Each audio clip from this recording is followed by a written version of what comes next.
আমরা আছি এখন ব্যাপটাইজ মিশন বালক উচ্চ বিদ্যালয়।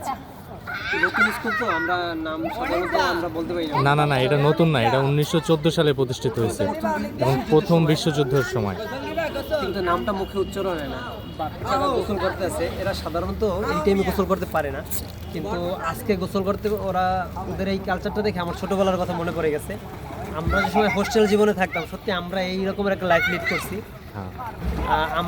আমরা আরও খুব কড়া জীবনে ছিলাম, ওরাও হয়তো এই কড়া জীবনই আছে, মানে ওদেরও খুব ডিসিপ্লিনভাবে, কিন্তু ওদের এখানে একটা প্রোগ্রাম হওয়ার কারণে আজকে ওরা গোসল করতে পারতেছে, কিন্তু অন্য সময় নাই তো ওরা এখন পড়াশোনা করে বা বিভিন্ন ইয়ে করে।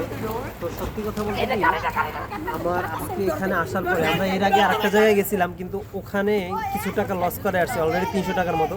কিন্তু 300 টাকার ইয়াটা আমার কাছে মনে হচ্ছে যে এখানে ওদের ইয়াটা দেখে আমার ভিতরে একটা তারুণ্য ভালো লাগতেছে। সত্যি বরিশাল শহরের ভিতরে এত সুন্দর পরিপাটি, এত ডিসিপ্লিন একটা স্কুল আছে আমরা জানি না। এই হচ্ছে হয়তো এই দাদু আসছেন, এখানে হয়তো ফাদারও আছে এখানকার। অতিরিক্ত ঠান্ডা লাগে আসে জ্বর হবে না দাদু, ঠান্ডা লাগে না। খাইতে দেবো।